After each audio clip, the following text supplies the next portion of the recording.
I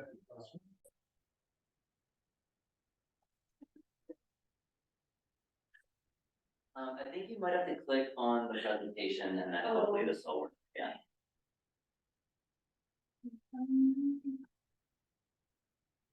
How about now? If not, I can always like control it. Sure, yeah, that goes to work. Not as, Did you do it or did I do it? I think you might have done that. Oh, okay, nice, yeah, sounds good. Is it? Okay, so, one thing that just to know right off the bat, when we talk about the Great Plains, or when we talk about grasslands, we're very much talking about the Great Plains that go all the way from Canada, all the way down, you know, through the States and almost to Mexico. But it's just to show here that grasslands exist, on all continents minus Antarctica, but they are the fastest disappearing ecosystem in the world. For many reasons. Does anyone, it might be more fun just to be interactive. Does anyone have any reason, any idea why it might be one of the fastest disappearing ecosystems? Yeah. Farming. And why? Like why farming specifically? Feed our animals, animal agriculture, maybe. Yeah. Feed our animals with specific things. Sure, definitely. But then there's ranching that is one of the reasons that grasslands still exist. So why, you're right. But like, you know, why would there be agriculture and kind of taking up that grassland for different types of agriculture? That's one of. Grain farming, right? Sure, yeah, as an example. Well, I think the easy answer with farming is money. So, you know, where do the subsidizations lie and where are like the biggest profit margins and things like that? And so, you know, taking native prairie and turning it to agriculture, that's a very big reason for sure. Any other reasons outside of agriculture anyone can think of? Urban sprawl. Yeah, for sure. And you know, I think one of the, I'm originally from the Toronto area and I've been out here for many years and everyone says Saskatchewan is so flat. And it's like, well, of course they built the #1 highway in the flattest spot, you know, and the easiest spot. So yeah, urban sprawl. A lot of people unfortunately view grasslands as empty spaces that are not yet full, you know, and I think that's we come across that so often. And so, you know, one of the components of our conversations is why grasslands even matter. And so it is one of the fastest disappearing ecosystems in the world, but it's also home to the most endangered species in the world. And so, not that I need to sell you on the value of it, but just as an example, if we're looking at Saskatchewan again, which I know we're in Alberta, but it happens that we have a lot of data on Saskatchewan, that's where we kind of focus, or where we're based, sorry. And so in 1990, looking at the grasslands here, and then by 2015, that's how much of the grassland is left, native prairie, sorry. And so you see that change from 1990 to 2015, and you're just seeing that we're losing it a lot faster than, you know, we say new grasslands established, but also when we're establishing new grasslands, that's kind of just a general term that we're applying to any reclamation work. But reclamation is not putting those giant root systems back in the ground. Reclamation is not really returning that soil to what it was. It's simply that we have area that we're kind of using as it would traditionally have been used as a grassland. So, as I alluded to earlier, can anyone tell me as soon as I can shift? Maybe you can do it.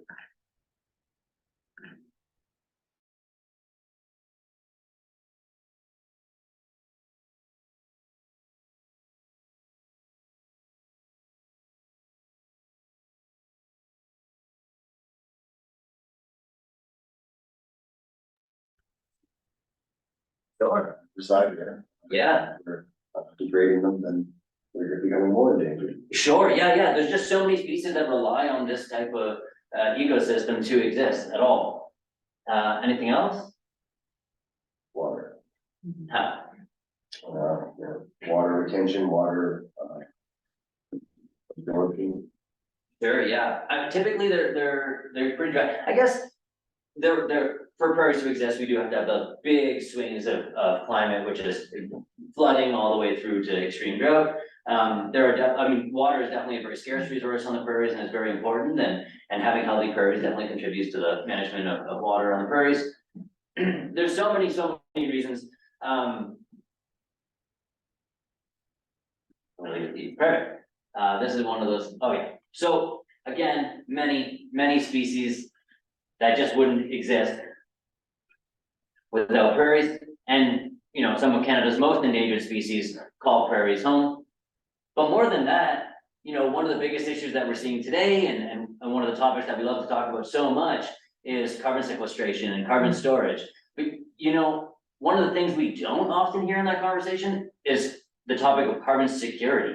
So, you know, everyone says trees are great, trees are sinks.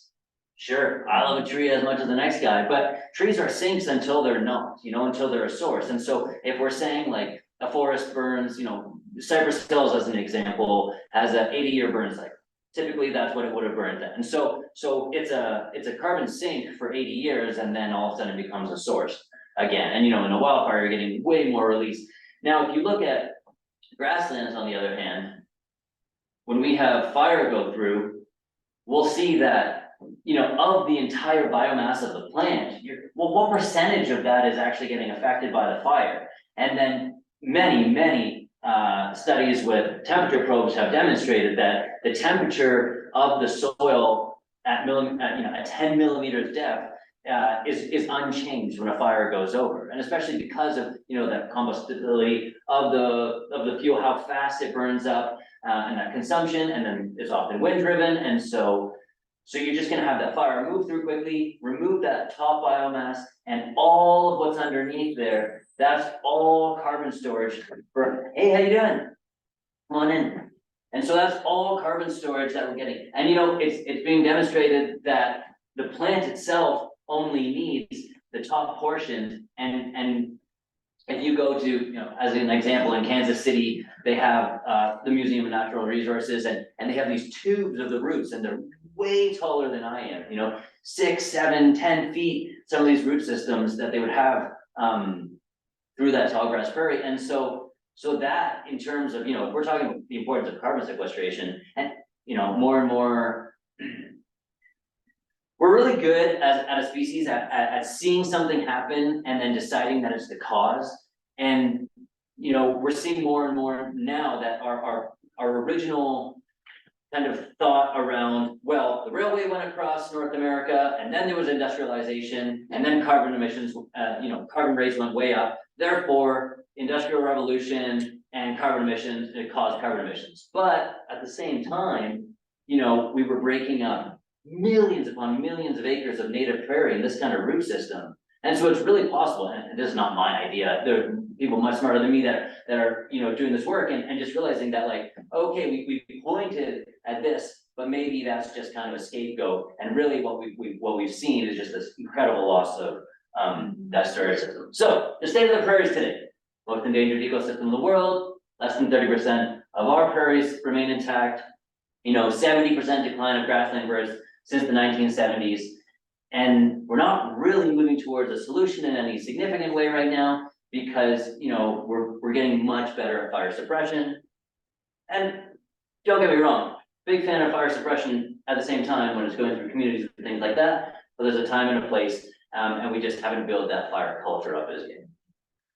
So for prairies to exist in the first place, they need natural disturbance. And so we point to, you know, climate. So on the prairies, again, we have those giant swings from flooding all the way through to drought and everything in between. And that makes it really inhabitable for, you know, a lot of those tree species and other plants.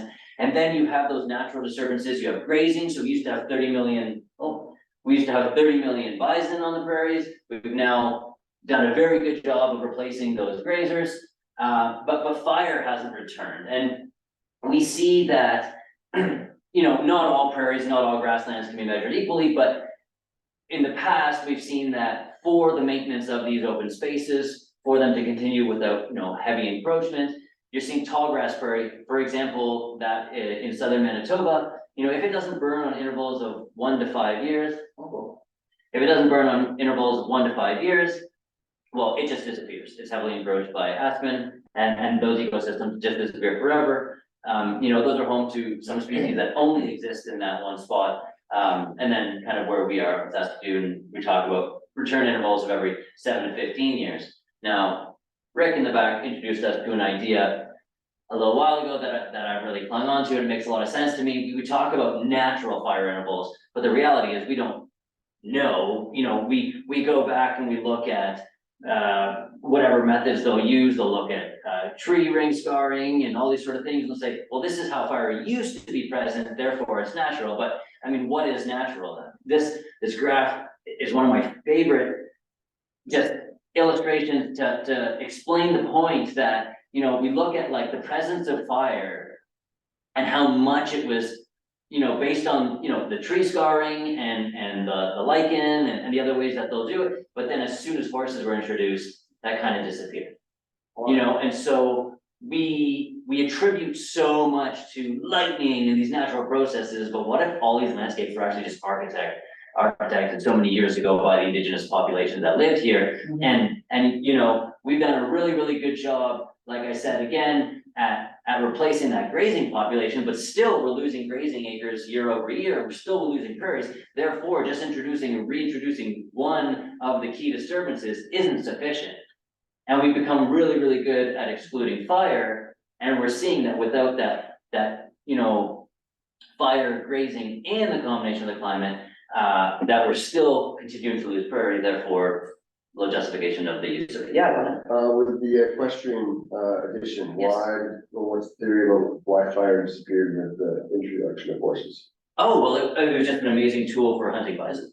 So, Fire would drive- I mean, once upon a time, when you're on foot, the bison need to come to you. Right. So, I mean, it's been clearly demonstrated many, many times that, grazers will select for recently burned sites, just higher protein, higher nutrients. And so, when you can't travel to them, you bring them to you. And also just for their technique, different groups would have different techniques, but, even for buffalo jumps and things like that.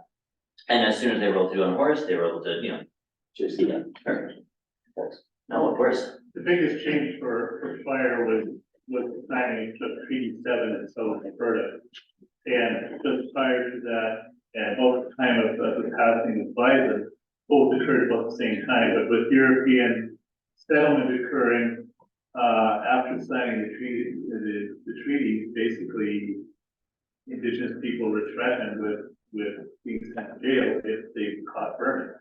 All burning was stopped and prohibited, and some of the grasslands that are left, the biggest issue today, I believe, is a lack of disturbance. And then you can see that in these photos here and whatnot. I can even see it on Nose Hill. There's old photos of Nose Hill, no trees. Yeah. Now there's so many trees. Sure.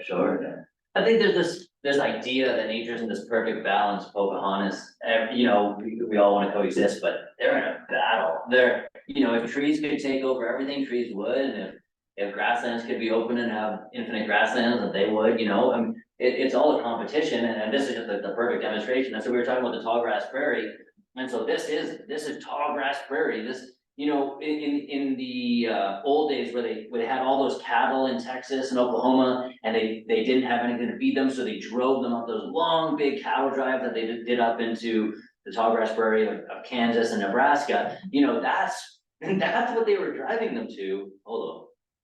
That's what they were driving them to, but that doesn't look like prairie anymore. So obviously the disturbances are lost.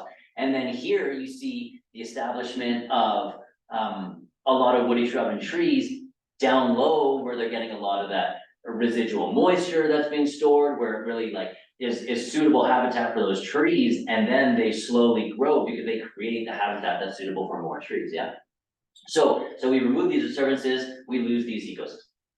And so why are we reintroducing fire? Why is that something that we believe, is beneficial as a land management tool? I mean, of course, enhancing the biodiversity and habitat types, which Roy will get into, but stimulating native seed germination, the plants that the species that have been here for thousands of years are adapted to fire. They expect fire to allow them to continue to grow, and in the absence of fire, they're outcompeted. There's lots of introduced species that are just very, very effective at growing, especially in the absence of fire, but maybe they don't have that root establishment that would allow them to persist post-fire. And so that's just one example of it. The seed germination, I mean, just think about, you burn in the fall and it's black. Well, where's the snow going to melt first in the spring? Because it's got that, that black soil exposed. bring in that heat, and then it just got that longer growing season. Of course, reduced trees and shrubs, nutrient cycling. So one of the questions is like, well, why can't you just mow it? Well, you're removing a lot of those nutrients that, you know, would really benefit what's coming next.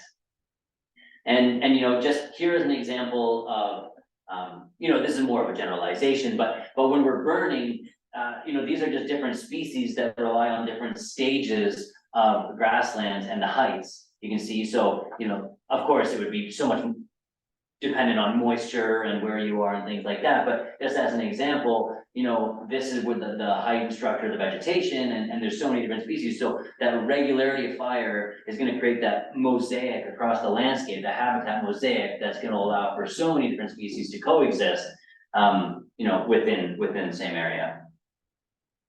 All right, jump on in.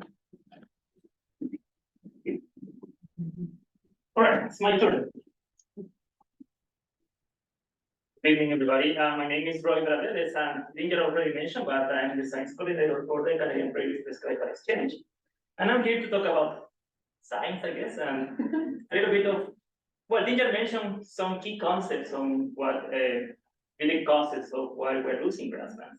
And he mentioned fire suppression, he mentioned some of the natural fire regimes kind of thing, and also kind of all of that shrub encroachment and tree encroachment that is happening. So we're losing that ecosystem of grasslands. So we're trying to figure out a way to explain how those concepts interact and try to explain why those grassland ecosystems actually we are losing it. So essentially, in this really nice figure that we're trying to explain that interaction, this is adapted from this publication here, and it's essentially for forest ecosystems. But this figure actually explains very well for other ecosystems as well. And what it actually explains here is that we can see this really nice photograph of a very nice grassland. It's actually one of the southern areas in Bursta, in southern Saskatchewan and Alberta, in that border over there. And what is actually, looking at this figure here, that blue rolling ball represents plant community in grasslands. And I put that rolling ball because it kind of moves back and forth. Why is that moving back and forth? It's because what I'm trying to mention here is that grasslands are actually stable plant communities, but they are not static. So they move every time because of that interaction with weather parameters. From winter to summer, you know, so plants change all the time, and that is natural, right? So that's what this actual blue rolling ball represents. So it's moving back and forth, right? And those blue arrows there are represented by those different ecological feedbacks, positive or negative. And that includes fire, grazing, and all of those ecological interactions. So they move, and then the dip of this curved line here is represented by the weather parameters. So the deeper we have this curved line here, the more those kind of maximum levels that we have when winter is here, and also when summer. You know, we have very low temperatures in winter and very high temperatures in summer. So those are represented by this deep curved line here.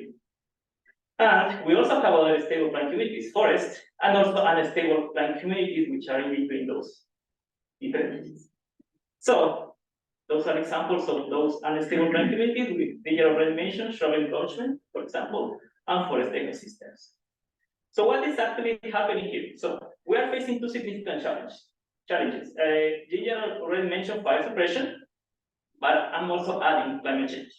Why I'm adding climate change? So I'm gonna try to explain this. Fire suppression, what it's essentially doing here is trying to unbalance those forces for those positive and negative ecological feedback. If we remove fire, then we are pushing this ball into more like an unstable plant community, because there is no those negative ecological feedback to push that ball back into the original position, right? And then I'm talking about climate change. So this is a really nice figure that I brought from NASA, and it kind of explains. I don't want you guys to kind of try to convince you about climate change, but this is just real data showing how those different temperature anomalies are changing over the last 100 years.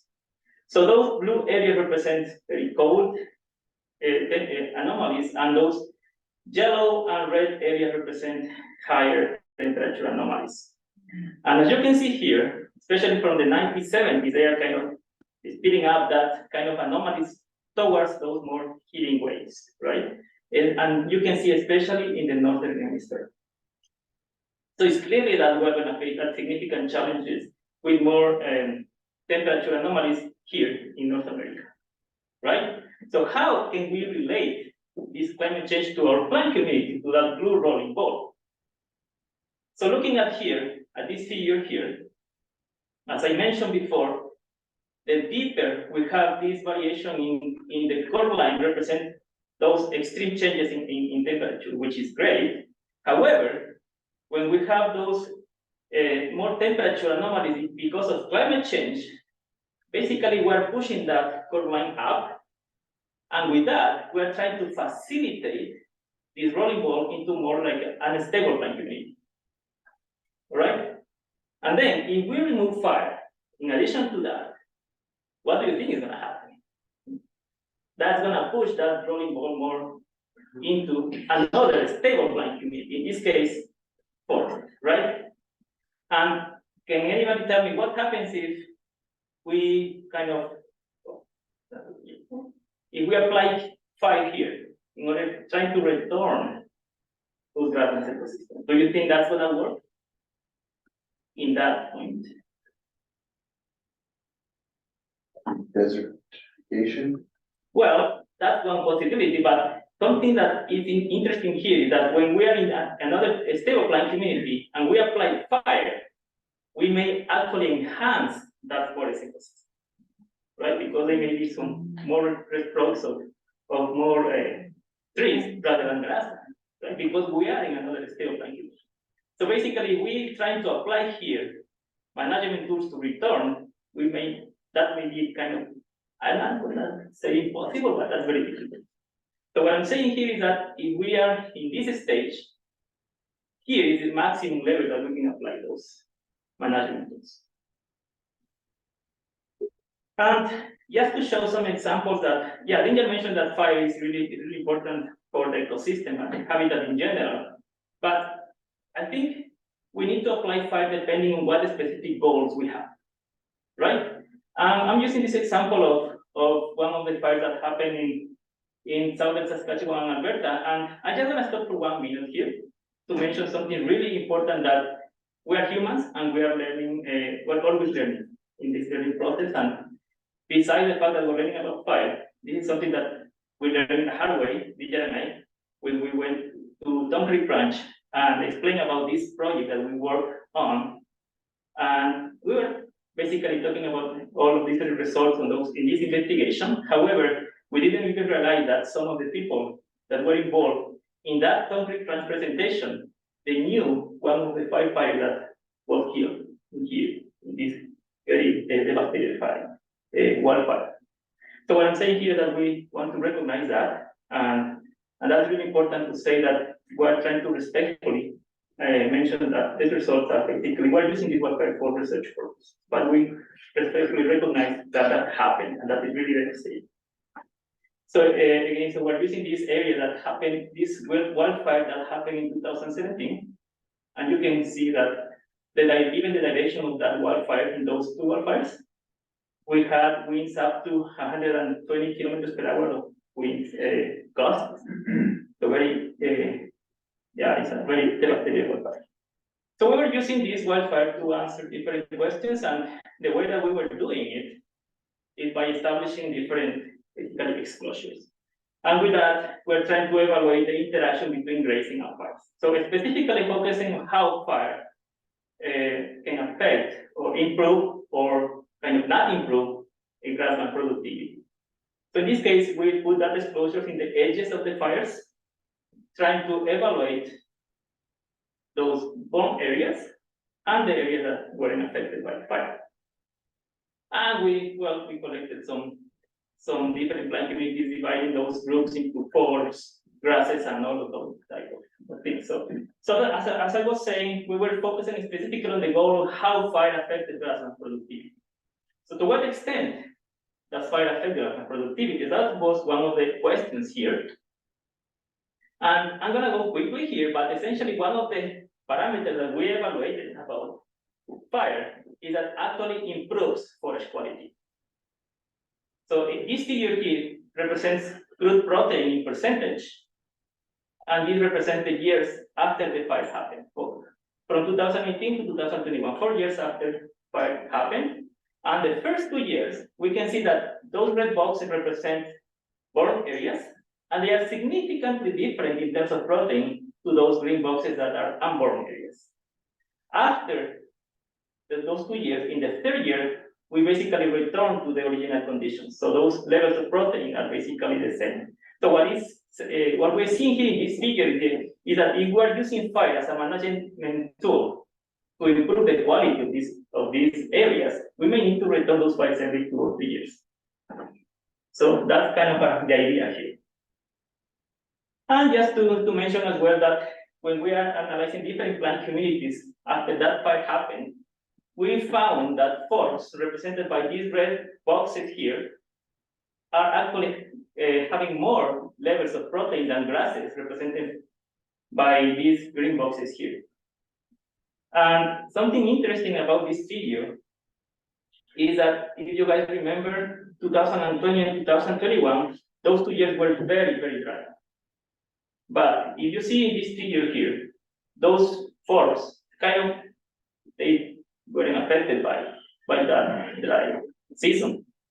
So it's important to recognize that having that different variation on plant communities might represent a buffer effect on, especially for crude protein, so when graminoids are not present in those areas, because we can see that there is a significant increase on grasses communities, but livestock may be benefit by the nutrients available in the forest community, which is interesting. And okay, and just to show you cool pictures about forests. So those are really nice pictures that we took, and yeah, just to mention some of the forests. Okay, and what are we doing as with the Canadian Prairies Prescribed Fire Exchange? Well, we are working on different projects, and I'm just going to highlight this project that I think is really cool. And we basically trying to understand how fire affects across all the Canadian prairies. And by doing that, we are selecting a relevant bibliography that a study that has been published already on grassland fire research, and we're extracting that information from those papers. So we ended up with this really cool name as Grassland Fire Research Database, and that's our project. And essentially what we're doing here is that we're collecting that information in order to answer some questions. For example, how fire affects grassland diversity. And you can see here in this x-axis, time since fire in number of years. So fire happens here, and this is number of years after that fire happens. So what we're seeing here, in the levels of plant diversity, just don't care about this term here. It's just the way that we calculate that diversity. But essentially here is diversity, and every single point represents that single study that we have extracted that information. And this zero line represents that when those points are above that zero line, that represents a positive effect of fire on plant diversity in those grassland communities. Below that line, obviously, are negative effects. So what we're seeing here is that after those fires happen in year 0, there is a significant increase in those trends, generally speaking, and then we see a decline of the plant diversity. So then we can see that there is a negative condition when we apply, when after that fire happens, in around 7 to 8 years. So if we are thinking about, let's say, ecological restoration, we may need to apply how frequent we need to apply fire in order to improve those plant diversity. Like around between 6 to 7 years, kind of cycles of fire, right? And in terms of, so that's, with that idea, we can have a kind of a significant information that can give us how we can use this fire as a management tool. For example, if we are looking at the tall grass prairie, because we have analyzed that data as well, in order to analyze how this effect of fire is affected by different levels of weather parameters, and we found that they are specifically related to different ecosystems. In the tall grass prairie, for example, when we have annual precipitations in this range between 400 and 900 millimeters, we have actually a positive effect on productivity and diversity based on those analyses. But in the mixed grass prairie, with annual precipitations below 300 millimeters, that actually causes a negative effect on productivity. But if we want to maintain plant diversity, we may need to conduct fires on longer intervals. So that's kind of the idea of using this grassland fire research database. I think we can discuss this later if you want, you have questions about this. Okay, so just to wrap up about what are the actual conditions of fire in Canada. According with this Canadian National Fire Database, this is how many fires we have per year in Canada. And those are specifically, according to this map, located in the boreal forest. And you can see that this area here is our prairies, but that doesn't mean that we don't have fires. It's probably because this database is not tracking those fires happening in the Canadian prairies, but essentially this is how it looks like in overall terms. And I think, so I think, I don't know if you want to jump in. Sure. So we were discussing about some threats, and I think you guys want to mention some of the real threats. Sure, yeah, so, up until now, we've tried to convince you that prairies matter, and we've tried to convince you that, fire is a natural disturbance that the prairies require to exist in a healthy state. And so really, at this point, we've established that, the real threat is not fire, the real threat is we can do nothing, or we can do something. We can be reactive, or we can be proactive. And so just today, I was talking to someone from the Alberta Safety Council, and they were saying they were saying that they were up at Fort McMurray, which just happens to be what this photo is, and that they didn't understand how someone could safely light fire. And I think we can all agree that this photo looks very different from this photo. And a lot of times we say that a good prescribed fire is a boring fire. And so when we're talking about wildfires, everything is a reaction. They're unplanned, there's no resources on site when it happens. Sometimes we don't find it for days. Every response is completely reactionary, and there's no guards in place. But with a prescribed fire, we know exactly what we're looking for before we even light a match. And if the conditions aren't there, we just don't light that match. We have contingency plans, we have resources on site, we have fire guards that are established in their own, there's lots of different ways to do guards. We know exactly what we're looking for, and we wait to make sure that it's on site before we light it. But we now have the technology, so there's no point just telling you when we can show you. And so this is some drone footage of a prescribed fire that we did. Now, every time you're doing a prescribed fire, you're doing it for an objective. And so, the objective could just be clearing out old thatch for wildfire mitigation. It could be increasing productivity or diversity, as Roy was talking about. Could be ecological restoration. You're gonna see that this fire, if you know anything about lighting fires, that this fire doesn't really make sense. And that's because the purpose and objective of this fire was just training. And so this is Kernan Prairie. It's a site that's managed by University of Saskatchewan. As far as fire regards go, it is pretty bulletproof. This is all just harvested agriculture, and any point of escape would maybe happen down there, but it looks narrower than it really is. And so this is a pretty good site for us to train on. It was also part of a bigger training event, and so you'll see that there will be way too many resources on site. But with that all said, and all those disclaimers, let's get into it.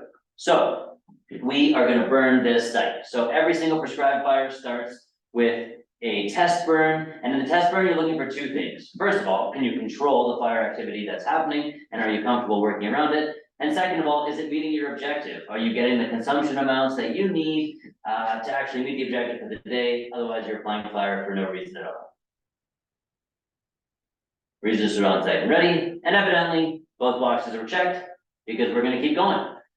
So at this point, crews are going to start working from both sides. You have igniters. You can see that they're igniting really, really small strips at first, and they're doing what's called perpendiculars, where they're just letting, they'll draw lines out into the fire, or into the burn site, sorry, and just gonna let them grow into each other, building up your black, so that when you eventually send a head fire into it, it's got a big catcher's net.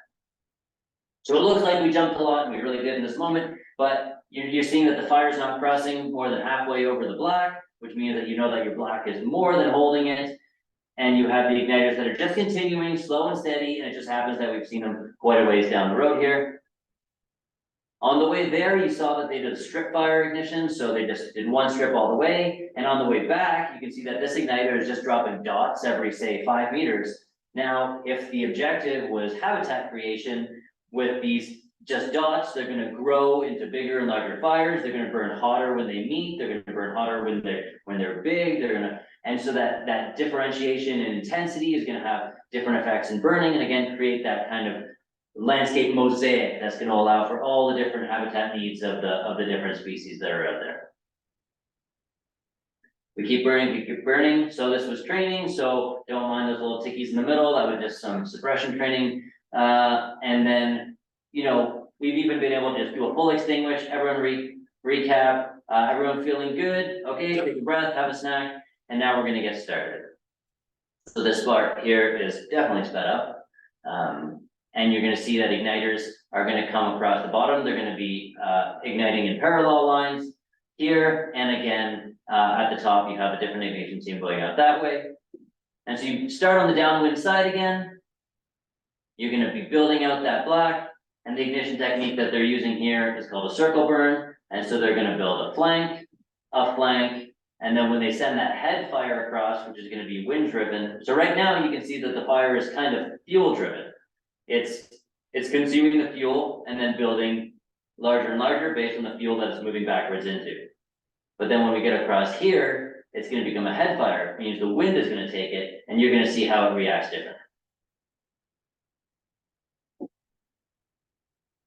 Now, one of the realities of prescribed fire, one of the realities of a new drone pilot is seasickness. And one of the realities of prescribed fire is that one side is definitely gonna be eating a lot more smoke than the other side. And so one side is probably gonna be slower than the other side. You can see that the team at the top, they're just reaching their checkpoints a lot faster, but that's okay. You're in radio communication. And they realize that they can go far enough. This team has passed their last checkpoint there that they needed, so this team is now sending a head fire across. So in terms of objectives, I mean, a head fire is a nice fire because it's off the landscape quickly, but it's moving so quickly that maybe it's not digging down as deep, that kind of residence time in any given area isn't as high, and so, you know, if you were trying to burn out woody shrubs or really get into that built up mat that's been there for 15 years, maybe that technique's not the best. A flank fire seems to do the job, a vacuum fire seems to do the job. You can see it kind of, the fires here are standing up a lot more, kind of moving slowly, higher consumption. Another thing that's really interesting is that at some point it stops being wind driven and the fires start drying in on each other. And so it's kind of creating its own weather. Now, if the purposes of this fire were to stress an aspen stand, and we happen to have that aspen stand right there, and we could plan well enough, you're gonna see as these two flanks come together, the flames are gonna stand up, and you're gonna get a really, really intense fire in that spot. And that might be a really good spot for stressing some trees. At that point in time, everyone's feeling good. We're gonna close off this circle here. One thing to note is how few resources are required on the outside of the fire. So, you know, when you're confident in that guard and you're using techniques that kind of draw the fire into itself, you don't need, you know, 100 people running around the outside. Here, there's more people than there needs to be. Again, it's a training event. And also look at the smoke. So now, you know, you have full completion of the unit. What's that? That was 10 acres. So at this point in time, you have, you know, the fire's out. It's a really good time to everyone grab a water, grab a snack, let the fire finish its job, keep burning out the site. There's no point going in there searching and destroying something that 5 minutes later would be completely out by itself anyways. And yeah, and then you get in and you do a mop up with the crew. A little bit less intimidating than, you know, what we thought it might have been previously. And sure, it's easy to say like, well, this is, look at those guards and the site's so small, but the fundamentals are the fundamentals. And, you know, you take this and you scale it up to 300 acres, the same thing. You start on the downwind side. Teams work independently, but in communication with each other, building up that guard. You get to wrap the unit, you make sure that you're both in places that you're not gonna, send an unnecessary head fire into someone, and then if you're doing strip head fires, the way we started with those strip head fires, you could have just done this whole unit with strip head fires, and that would have been pretty good. There's different reasons for every technique that we use. A circle burn is just a good way of controlling the smoke and throwing it straight up in the atmosphere. This was right outside the city of Saskatoon, and that was important, but if smoke isn't a huge issue, that's also, there's lots of different techniques. And so this is all just to show you that it's not as complicated as we might think it is. And there are many, many places out there that are using prescribed fire regularly.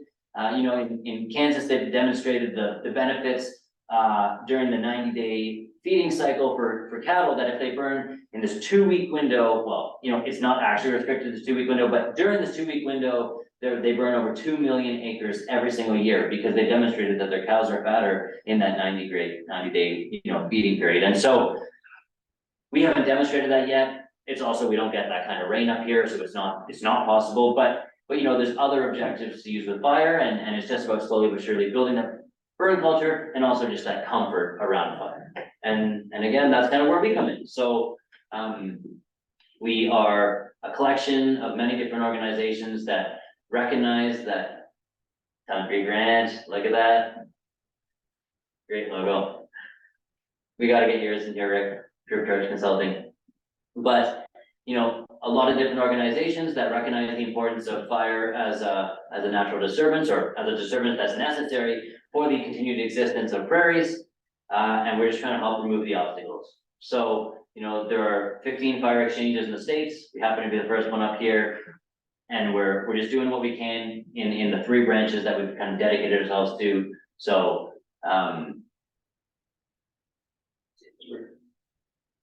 helping to conduct fires. All right, there's Mr. Carter on his land there. We have a trailer of equipment that we are happy to share with anyone and everyone. A lot of collaborative burns, so bringing a lot of different groups together and hosting live burn training events. This is some of the equipment that we lend out. Also, just to make it more accessible, because any of these training courses in the past have been, restricted to public agency and firefighters. So we have a course. It's the Introduction to Prescribed Fire in the Grassland Environment. It's 15 hours online, costs $150. And if that's an obstacle, reach out to us. We have scholarships. And it's really just about getting people the fundamentals from the planning to the conducting, and then after the implementation, the monitoring. What are some of the things that, even just some of the questions you need to be asking. And then here are just some photos from some of the training events that we've been putting on.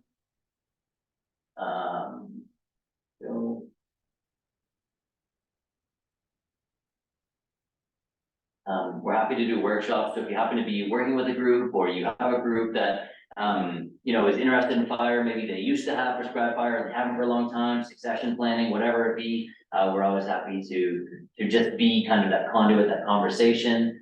And then we've hosted, this year we hosted 2 Trex events, which is a training exchange program. Just spoiler alerts all over the place.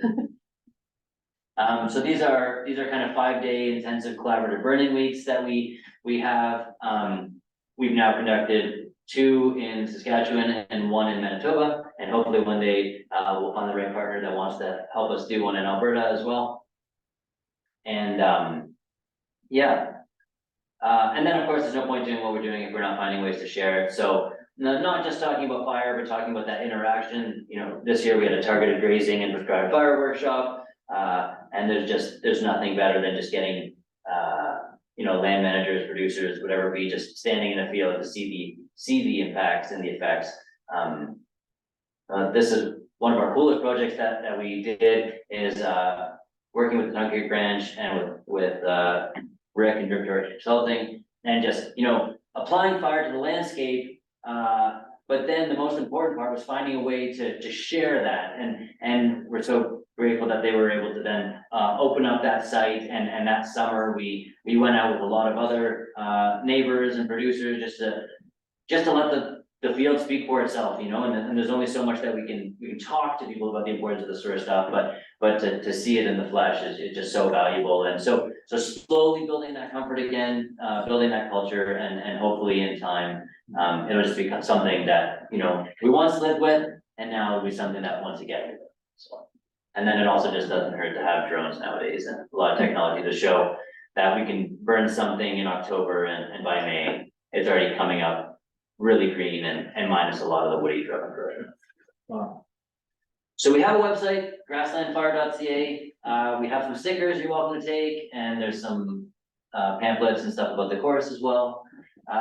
Essentially, we just want to be an avenue into fire for you. So if you have any interest at all, if any groups are interested in fire, you have someone that can help you. We're just so lucky. We have 5 years of funding. The Weston Family Foundation gave us $1.6 million for 5 years to just build this avenue into the conversation and make it accessible. And that's what we want to do. And so we're really grateful for the chance to come and chat with you guys today, to share with you. If you're interested specifically in getting into fire, one kind of suggestion we might have is first take the course just so we're speaking the same language. Then maybe we'll have a workshop with you. You can come join us in some of our workshops. And then please come join our training exchange events. Come get your boots dirty, and yeah, they're really low pressure, kind of really strongly mentored training events. So would be happy to have you on board. And that's kind of all we got. Yeah, thanks. So.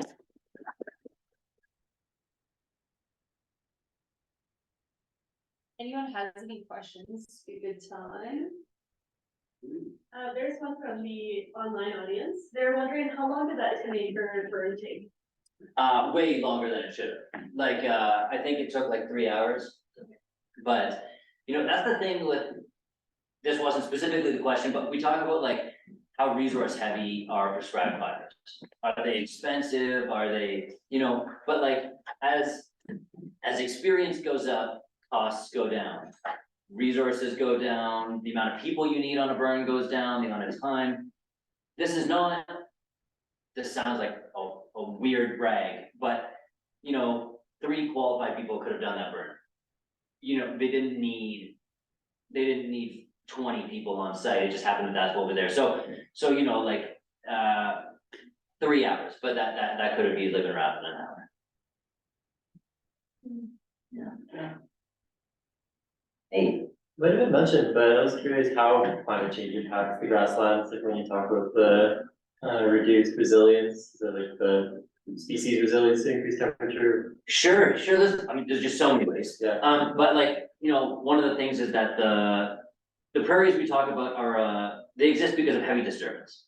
And so having those really extended cold periods and then those really extended dry periods, hot dry periods, makes it really hard for other species to establish, so trees and things like that to establish. And so by just having, you know, losing those cold winters, 15 degrees today, guys. So by losing those cold winters, the growing periods are just longer. It just allows for a climate and a situation that's more conducive to tree growth. And then, yeah, I guess that's one I'm thinking. Can you think of any others? Yeah, I think there is a relationship here when we're talking about those reference conditions of what we understand as health environment for grassland ecosystems. There is a relationship of different percentages of plant groups of grasses, forbs, shrubs as well. And that kind of is maintaining, like, it's a dynamic between when we are having those very hard winters and very hot summers. But when this happens, like we're having more warmer climate, then those conditions are going to change. And one of those species are going to take over the other because they are more adapted to those conditions. And in this case, specifically talking about shrubs, they may take over those grasses because they can survive longer. So that's kind of how this interaction could happen. Okay, thanks. Yeah. Yeah. Hey. So with climate change warming the northern parts, would that not start to create grasslands there, or is the ecosystem still hard for it to overcome the boreal forest kind of environment? That's kind of funny thing that could happen here, and theoretically speaking, what is happening in the boreal forest, we're having more intense and severe fires and frequent fires in the boreal forest.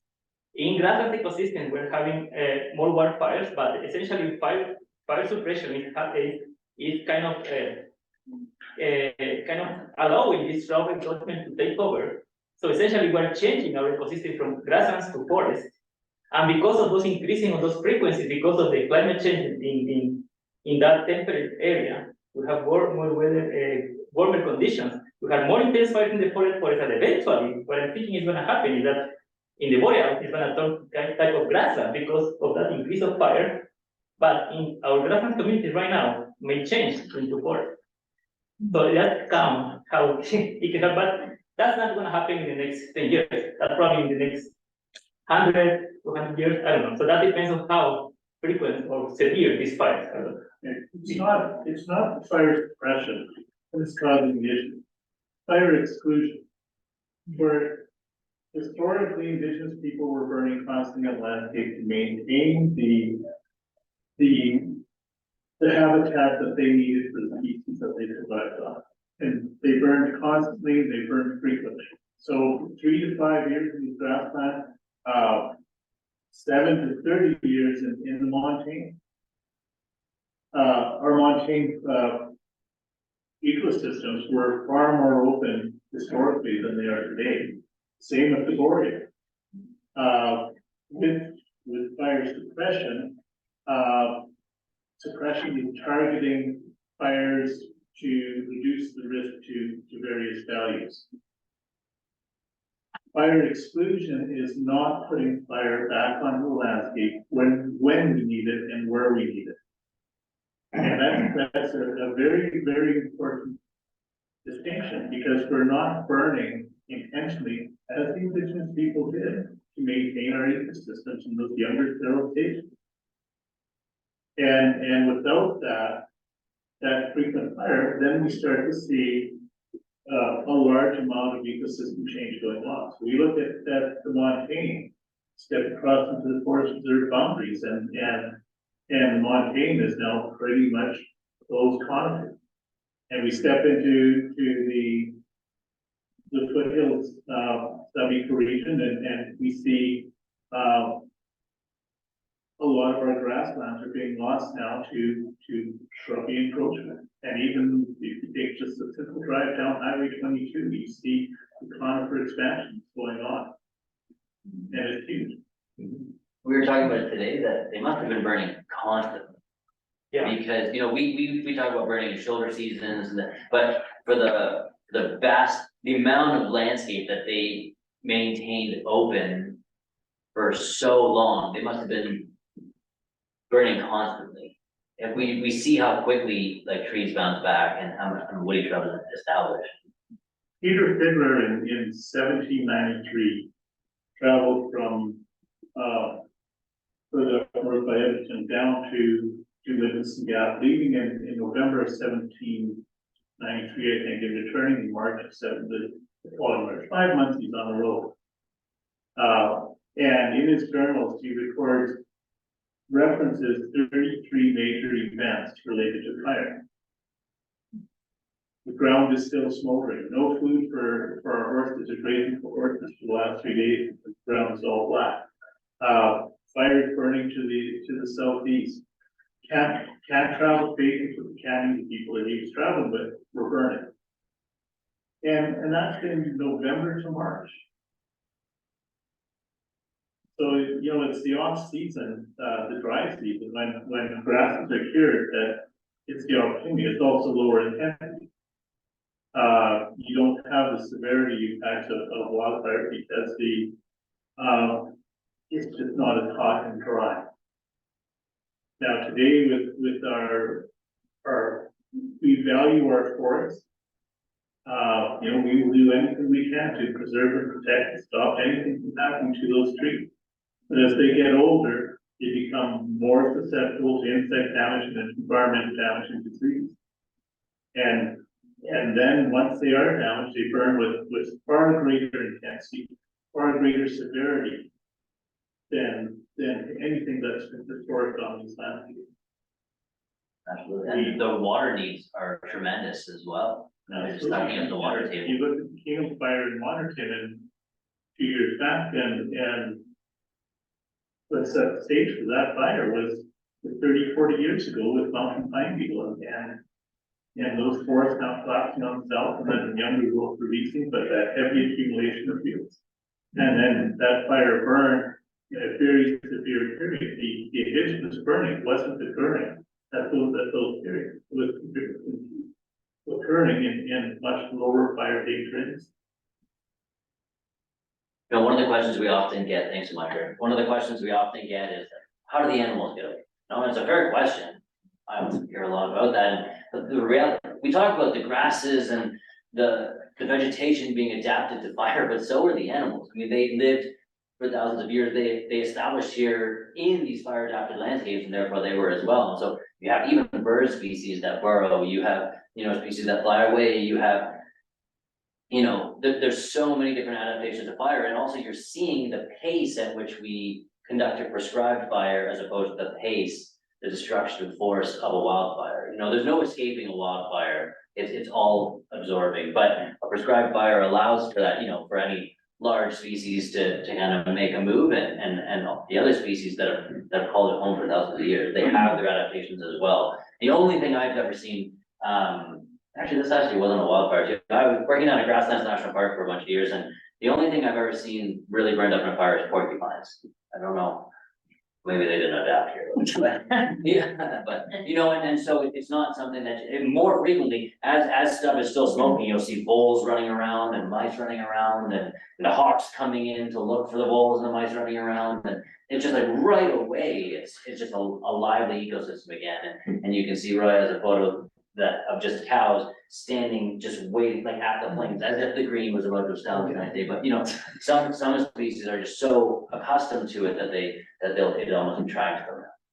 Yeah. It just reminded me, I saw, there was a documentary where there's actually birds in Australia or something that they go to the fire and then they take branches and start more fire. Yeah. I've heard them referred to as firehawks, but I'm sure there's a Yeah, I can't remember. more specific scientific term for them. Yeah.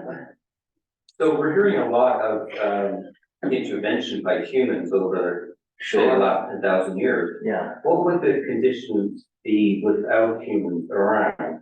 Have we all, even the indigenous people have modified the land themselves, and then we've countered that to the opposite extreme? What's the natural state without humans around? I don't know. I mean, there's a school of thought that, I mean, humans are just animals too. We just wear clothes and, you know, we're more intrusive. But so like, I don't know, there's entire schools of thought that humans are just one of the many mammals within the natural system. And so we could say like, well, it is natural.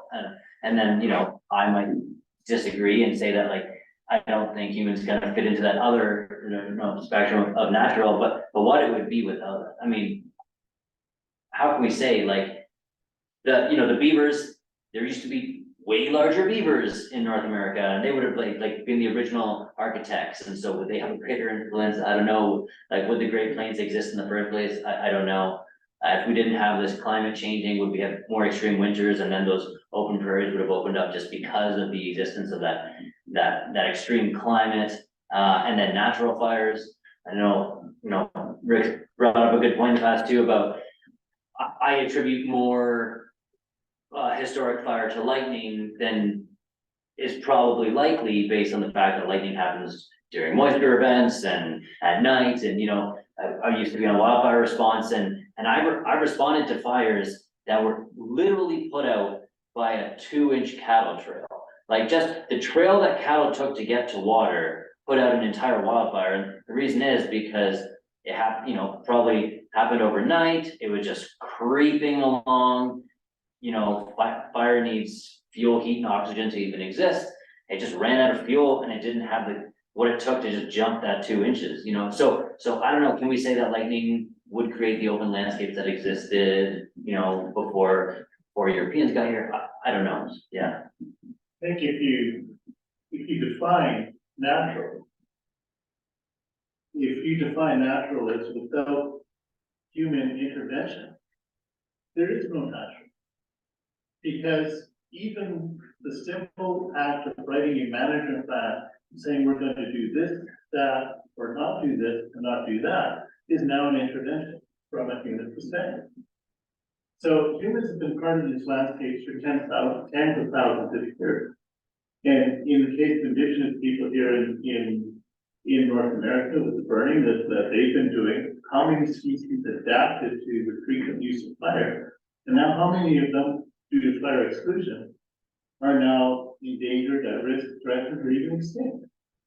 And it's not something that we're really thinking about. We're focused on literally a 17th century romantic era notion that anything with humans, civilization was a bad thing. And anything natural or out in the wild is a good thing. But these landscapes were always managed. The trees will encroach and they will move out if you do not burn or create disturbance patterns that push them down. And you will lose those critical grasslands. Indigenous people were burning for virtually everything. There's over 70 reasons that we know of now that why they were burning, how they were burning, but burning for muskrats. A waterborne species, and they were using fire to maintain muskrat habitat and improve the species. And it's happening. And not to pile on again, but we just also just don't know what other species would have taken over. You know, there just likely would have been an abundance of another species that was strong, and we just can't know their impact. But yes, sorry, I don't know, is the long and short of that answer. You first, you had a question. There's another one from online, so they're asking how effective would a burn be at controlling Canada thistle and other weeds that are invasive? Roy? That's a really good question and hard question to answer. I think that would depend on how the ecosystem react to that particular fire. So we're talking about fire right now as a management tool, but that might not mean that we may need other tools to reduce the impact of those invasive species. In the case of fire, how that actually reduce Canada thistle is kind of difficult to predict, because depending on where we are, what are the conditions of precipitation, for example, depends on how those invasive species react as well. So in the case of that species, I would say combining different techniques like fire, grazing as well, and maybe mechanical tools will be more appropriate to reduce those invasive species. So the short answer is we don't know exactly what will be the cycle specifically for fire, and in combination with other tools to reduce that particular invasive species. That's different burn intensities in a different time of the year, Yeah. different grow conditions will all impact how that plant responds. So if it's a lower intensity fire that's burning in the spring, the response from other plants may suppress that with kind of this. But in the Log Creek fire in 2003, there were whole hillsides that burned with high intensity, high severity, consuming virtually all the organics on that slope. They came up very heavily into this. When the thistle came back, it didn't kill it? Oh, no, You said it came up heavy. yeah. Oh, so it sounds like the fire's not. Well, part of it is because it's gonna take advantage of, as an invasive species of for soil condition. If you burn up the seed bank and the root system and burn up the organics, that leaves basically a pair of soil that allows that plant to establish it and be moved quickly. From Eurasian fire and active grassland, so it's from a similar ecosystem just under a continent, but it likes fire. Sure, yeah. Well, and that's why also we have to, recalibrate and state, fire is not the silver bullet. Fire does not save prairies by itself. Fire is a disturbance that will help contribute to healthy prairies. And so, as an example, leafy spurge is a problem in a lot of different places, and fire might not be the effective tool to control leafy spurge, but it might be the tool that helps open up a landscape that allows goats to enter and do their work. But previously it's so encroached that they're not able to even access these sort of sites. Or that's just one example of how we, like Roy says, we stack the tools to help us. And honestly, in the end, it might just where you are and what you're working on, it might not. But we don't hesitate to try other tools, and so, you know, we do the experiments, we see what works for us, and in the circumstances where it's beneficial, we continue. And this is just about arming yourself with one more idea. You had a question? Yeah, what's been your level of receptivity to fire in the jurisdictions that you guys operate on in terms of more communicating with landowners or with governments or municipalities? We try to have our foot in a lot of different conversations. I guess primarily we were a lot of conservation groups, that were trying to use fire and just had a lot of hurdles, and so we came together to work collaboratively. Some had more personnel, some had more equipment, some had land, whatever it be, we all come together, we burn. We try to help everyone and everywhere that we can, but we're really limited by the obstacle of insurance in Canada right now. And so it's something that we're simultaneously working on, and we're trying to make insurance more accessible. And so I'd say in general terms, the messaging is received really well, and that's not because we're doing a good job, it's just because the timing is right. If you pick up any news source, they'll just say, we need more cultural burning, we need more prescribed fire, we need more fire for wildfire mitigation, fire exclusion, and fire suppression is the downfall of humanity right now. So you know, it's like, whoa, great time for us to just pop up and say, you know, here's a bit of a solution. And also, we're not seeing the government, but we're not seeing any like more rights being given to First Nation groups and things like that to control their own burn programs. And so we're trying to find, say, okay, well, here's another way into fire if you're not a type 1 firefighter for Alberta. And so in that way, we're being well received because people are ready for this kind of messaging. Also, since we started, you know, 99% of the calls I get are, you know, we've always been uncomfortable with fire, we're still uncomfortable with fire, but we're losing grazing acres year over year. We tried everything else, let's try fire. Or we had a wildfire come through, that's the only place that our cows go anymore. Maybe there's something behind that. And so I think there's a lot of people that are ready for the message.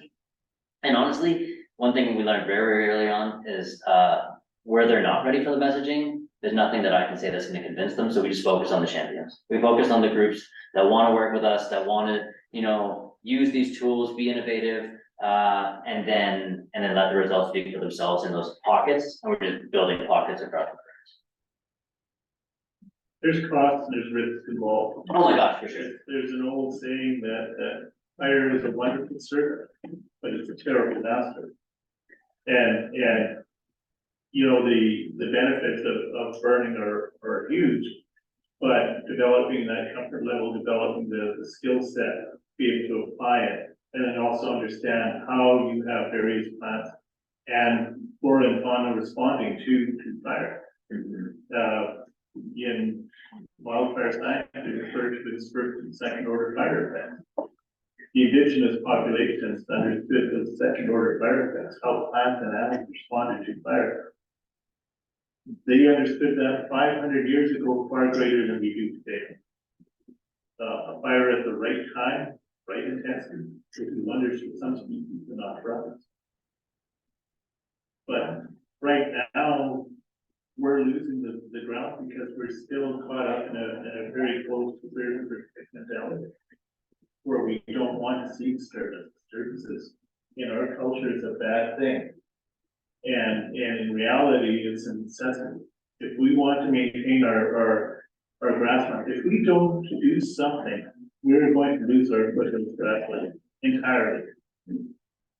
And I'm looking at areas that have been made into natural areas and looking at the change that's gone on since they've been created.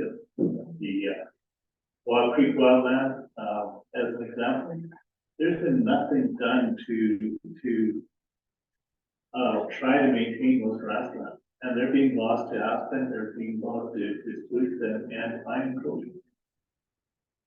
And we look, like I said, just drive down Highway 22, look at the dense old willow that's out there that's now producing or acting as nurse crop for spruce, for compost. And historically, you did not see that happening because of the frequency of fire.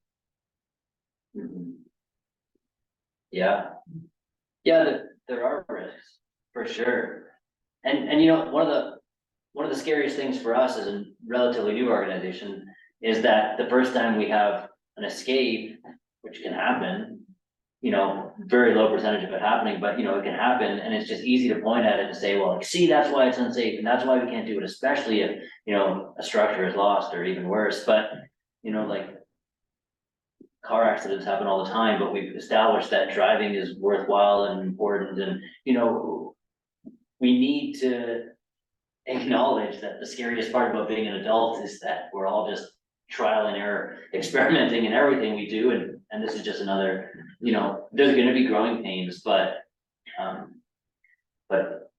it's been tried and tested somewhere else. We're not pioneers in this, you know, we just happen to be, you know, first on the ground here in this region, after 150 years of this. So in Saskatoon, we're working closer, with the local, landowners, are you doing stuff with the parks there too? Yeah. Well, here in Calgary, like the big Nose Hill, you know? Yeah. They're kind of It's funny, we hear about North quite a bit, so there are some cities that have been really active in burning, for quite a while. Well, before we were established, and so city of Winnipeg has been burning very actively for many years. City of Saskatoon has been burning very actively, and within city of Saskatoon, there's the Meewasin Valley Authority, who's kind of the overseeing body of all the natural parks along the river valley, and so they actively burn a ton. Funny enough, because that's kind of been the home of where we are, and so like a lot of our training events happen there, and they happen through this organization, Meewasin. When we had our training event this year in October, we were monitoring Reddit just to see, you know, like what are the people saying? And anytime someone said, hey, did you guys see the smoke? Everything was positive. Oh, it's Meewasin. Oh, they're burning for ecological purposes. Oh, it's this and that. But it got to the point where it was actually terrifying, because on the Thursday of the event, there was a car fire in the north, and then everyone just said, don't worry, it's Meewasin, like they got this under control. So it just goes to show that, you know, it's being received well, and as soon as you kind of have that proven track record, we put out posters and things afterwards to show, like, this is why we burnt this area, and, you know, people who walk their dogs there see how green it is in the spring or that same fall and everything again, and so it's being very well received. I've completely lost what you asked, and I hope I've answered it. No, yeah, I'm just curious if they burn in city parks, like. Oh, yeah, totally. What's happening someone in Prairies? Yeah, actually, I would say we're more active in burning what's called the wildland urban interface, and kind of like those more urban areas. We're more actively burning those right now than we are large swaths of. With some, Nose Hill is like, you know, it's just. Oh, The yeah, middle of the donut in Yeah. Calgary. yeah, It's surrounded by suburbs. yeah, all it should be sides. burnt for sure. But it's like, what is it, 2,500 acres? And, you know, you get the fire to smoke to go up and not smoke out the neighborhood. Yeah, and I would say like a really good, and the fire department's dealing with wildfires in the summer, like this is something that you get on top. If there's a fire there, almost one fire, Yeah. or at least one or more fires every year. Yeah, If you oh, look at yeah. the city's GIS, their maps, Mhm. or the aerials that go back to like 1940s, you just cruise through the year, you see all the backward fires going around. Totally. On Nose Hill, and you know, there's a big one there in May this year, as well, and I've had a habit of going around and visit those spots there. And if you read the media, they'll say like, oh, 32 acres of grassland was destroyed by this fire. Oh, If you yeah. go to those spots, Yeah, the year after, 2 years after, you know, the fires killed all this big snow-bearing encroachment. There's huge areas of snow-bearing just Yeah. goes oh, on yeah, for dozens of acres. And there are whole clumps of foothills fescue in the snowberry that have gradually shrunk, and other grassland species there. And then, you know, 2, 3, 4 years after the fire, those clumps get huge again. yeah, And the areas that have burned 2, 3 years after, the areas that where the snowberries been knocked back, there's just like huge carpets of prairie crocus in those areas, you know, following the fires. And the public perception is, it's always, you know, reading the paper, it's always, you know, sure. the grassland was destroyed, it was destroyed. I mean, so much grassland was destroyed in this fire and that fire.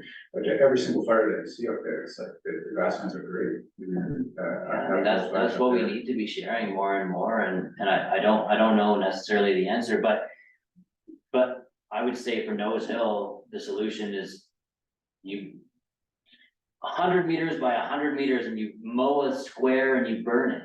And then the we say every burn has an objective, and the objective of the first burn is to complete a successful, safe first burn. That's it, Yeah. nothing else. It could be the most basic, you know, even if it's a 10 meter by 10 meter square, just the first objective is to get a safe burn down and then build that trust slowly and build that trust slowly. And, you know, it doesn't take that many years for people to just see the results for themselves. But again, there's only so much you can point at someone and tell them, you need to be doing this, like, we don't know. Part of it's education. Yeah, part of it's education for sure. You could get the fire department in there. Well, the fire department, I mean, when they should, you know, they come out to our events, because they have wildland fire units and they get to use them once a year and only the shift that's on happens to get training with it. So they'll go years without responding to a wildland, you know, incident. Some crews like that just don't happen to be on shift. And so, well, that's a great training opportunity to get those trucks out and just see how they work and things like that. So, you know, we've done that with volunteer fire crews. We're getting enough calls that we're kind of responding, but it would be really nice to focus on these bigger hubs and say, guys, like, but then you come to a place like Calgary, and if there's not enough, you know, this might be where you guys step in and you kind of advocate for it, right, to your local representation, you know, talk about these sort of things. Thank you for having us, you know, this is, I think, is a big step too, and because realistically, it's just so easy to say no to. And honestly, if I was like CEO of the city, I don't know if I would say yes, like, it's like, when it hasn't been here and you're introducing something like that and the potential risk or even just the optics of it, they're so scary. And I get that. So I'm sympathetic with the idea that some people, but it really takes someone to just be that driving force in an industry. You know, even in big wildfire, we say like it takes one person to ruin a fire culture, but it also takes like one person to really start something and make it their call. You have a question? You did? Well, if there's no more questions, I'm sure Keshe and Yarn Roy after the presentation as well. Yeah. Thank you guys so much. This was amazing. This is what I could have hoped for. I feel like you covered a lot of ground. Yeah, and I really appreciate everybody coming out tonight. This is our last talk for the year here at Alberta Wilderness, but we do talks like this all throughout, like starting back up in January. And we do hikes in the summer, yeah, and if you wanna support us, so we can have more education events like this as well, we do a lot of awareness and advocacy. Our memberships are $25, and right now, if you have a membership, you also get a good hiking book for free. Anything else? I think you really covered it. Okay. Yeah, thank you. Great. This was awesome, yeah, thank you.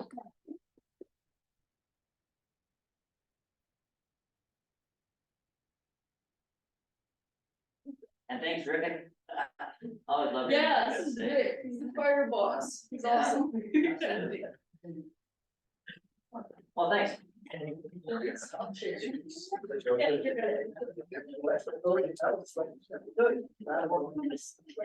you very much.